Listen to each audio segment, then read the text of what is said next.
এবার যে খবরের দিকে নজর রাখবো, দীর্ঘদিন গা ঢাকা দেওয়ার পর অবশেষে আদালতে আত্মসমর্পণ লালা ওরফে অনুপ মাঝির। কয়েক বছর ধরে সুপ্রিম কোর্টের রক্ষা কবচে ছিলেন কয়লা পাচার কাণ্ডের মূল কিংপিন লালা। মঙ্গলবার সকালে আসানসোলের সিবিআইয়ের বিশেষ আদালতে হাজির হন তিনি এবং জামিনের আর্জি নিয়ে এদিন আদালতের দ্বারস্থ হন অনুপ।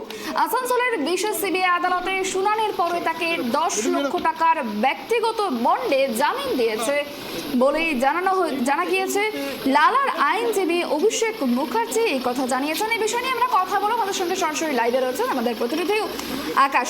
দেখো, যেমনটা জানা যাচ্ছে যে কয়লা পাচার কাণ্ডের যে মূল অভিযুক্ত অনুপ মাঝি ওরফে লালা, সেই লালা আজকে আত্মসমর্পণ করে এবং যথারীতি যেমনটা দেখা যায় তাকে সিবিআইয়ের বিশেষ আদালতে তোলা হলে 10 লক্ষ টাকার একটি ব্যক্তিগত বন্ডে শর্ত সাপেক্ষে তাকে জামিন দেওয়া হয়েছে।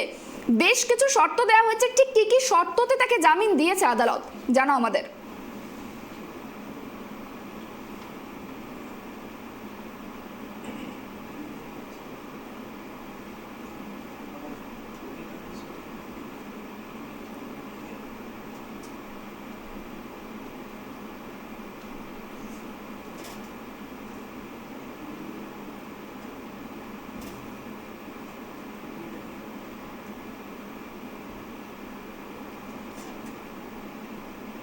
আকাশ, তোমার কাছে যেটা জানতে চাইছিলাম, অনুপ মাঝি ওরফে লালা তাকে আজ সিবিআইয়ের বিশেষ আদালতে তোলা হয় এবং তাকে 10 লক্ষ টাকার ব্যক্তিগত বন্ডে জামিন দেওয়া হয়েছে এবং বেশ কিছু শর্ত দিয়েছে আদালত। ঠিক কি কি শর্তে তাকে জামিন দেওয়া হয়েছে জানো আমাদের।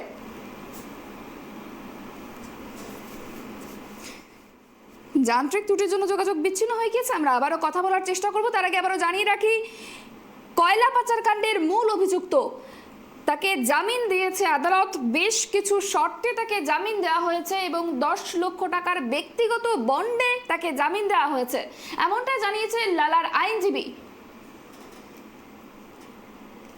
দীর্ঘদিন গা ঢাকা দেওয়ার পর অবশেষে আত্মসমর্পণ করে লালা ওরফে অনুপ মাঝি এবং কয়েক বছর ধরেই সুপ্রিম কোর্টের রক্ষা কবচে ছিলেন কয়লা পাচার কাণ্ডের মূল কিংপিন লালা। মঙ্গলবার সকালে আসানসোলের সিবিআইয়ের বিশেষ আদালতে হাজির হন তিনি।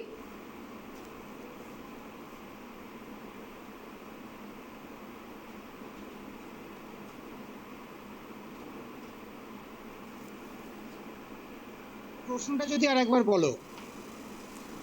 একেবারে আমাদের সঙ্গে জুড়ে গিয়েছে আকাশ, তার সঙ্গে কথা বলার চেষ্টা করছিলাম। আকাশ, দেখো, যেমনটা জানার চেষ্টা করছিলাম, লালা ওরফে অনুপ মাঝি তিনি দীর্ঘদিন ধরেই বেপাত্তা ছিলেন এবং যেমনটা জানা গিয়েছে আজ তিনি আত্মসমর্পণ করেছেন এবং তাকে 10 লক্ষ টাকার বন্ডে সিবিআই আদালত থেকে জামিন দেওয়া হয়েছে। বেশ কিছু শর্তও রাখা হয়েছে আদালতের পক্ষ থেকে।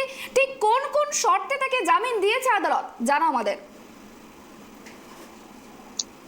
হ্যাঁ দেখো সুপর্ণা, তোমাকে প্রথমে একটা জিনিস জানিয়ে রাখতে চাই, সেটা হচ্ছে যে এই যে অনুপ মাঝি ওরফে লালা, যে কয়লা কাণ্ডে মূল অভিযুক্ত বলে অভিযোগ উঠছে, তিনি সুপ্রিম কোর্টের যে রক্ষা কবচ, সেই রক্ষা কবচে তিনি এতদিন ছিলেন।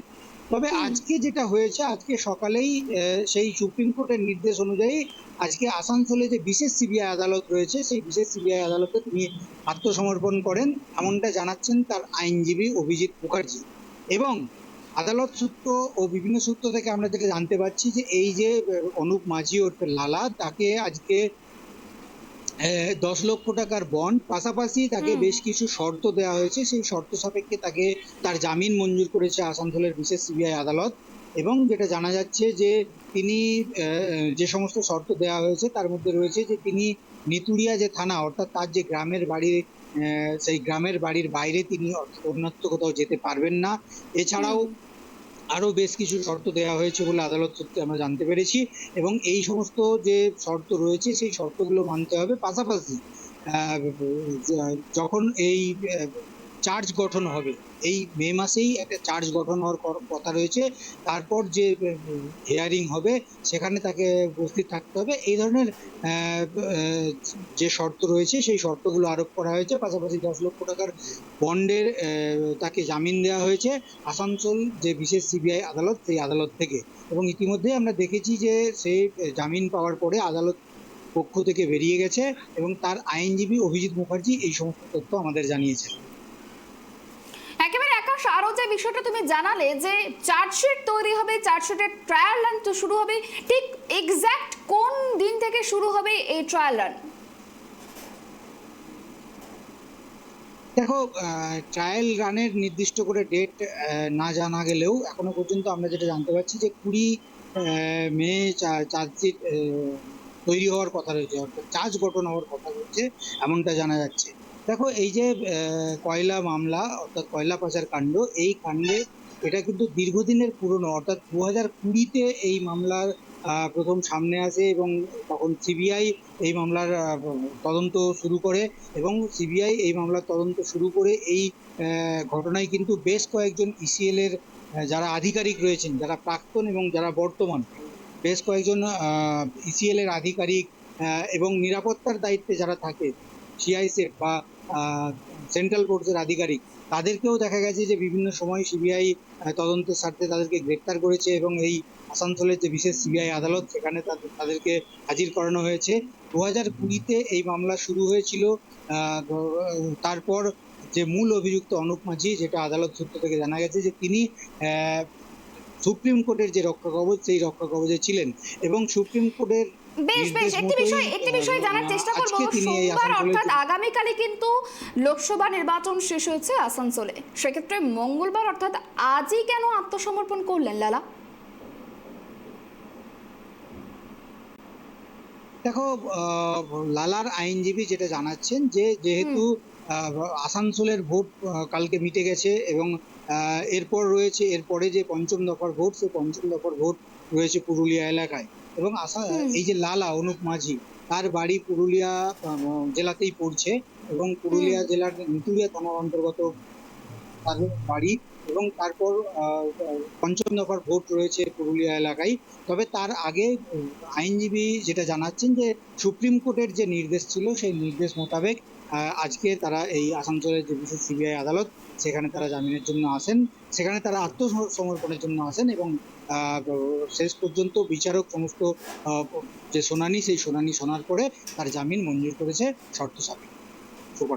বেশ, অনেক ধন্যবাদ আমাদের সঙ্গে থাকার জন্য। যেমনটা জানা গিয়েছে যে কয়লা পাচার মামলায় ব্যক্তিগত বন্ডে জামিন পেয়েছে লালা ওরফে অনু মাঝি এবং সুপ্রিম কোর্টের নির্দেশ মতো আসানসোলের বিশেষ সিবিআই আদালতে মঙ্গলবার আত্মসমর্পণ করেন তিনি এবং 10 লক্ষ টাকার ব্যক্তিগত বন্ডে তাকে জামিন দেওয়া হয়েছে। বেশ কিছু শর্তও রাখা হয়েছে। তবে এদিন সকাল 10:30 নাগাদ জামিন নিয়ে আদালত থেকে বেরিয়ে যান গাড়িতে করে তিনি। তবে সংবাদ মাধ্যমের কাছে কোনো রকম প্রতিক্রিয়া দিতে চাননি তিনি। তবে লালার আইনজীবী অভিষেক মুখোপাধ্যায় তিনি কি জানিয়েছেন শুনবো। সুপ্রিম কোর্টের অর্ডার মেনেছি, আমরা মেনে এসে কোর্টের সামনে সারেন্ডার করেছি। কোর্টে আজকে ওনাকে ব্যক্তিগত জামিন, আমাদের সাবমিশন শোনার পরে ওনাকে ব্যক্তিগত জামিনে রিলিজ করেছেন।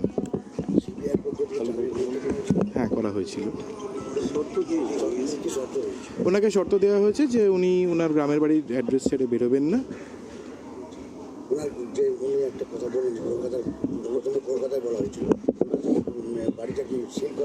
সেটা প্রসিকিউশন কি করেছে সেটা বলতে পারবেন, যিনি সরকারি পিপি যিনি আছেন উনি ওটা বলতে পারবেন। হ্যাঁ, ওনার যে বাড়ির অ্যাড্রেস আছে সেটার ভেতরে ওনাকে সীমাবদ্ধতা থাকতে হবে, সে তাহলে কোর্টের অর্ডার নিতে হবে।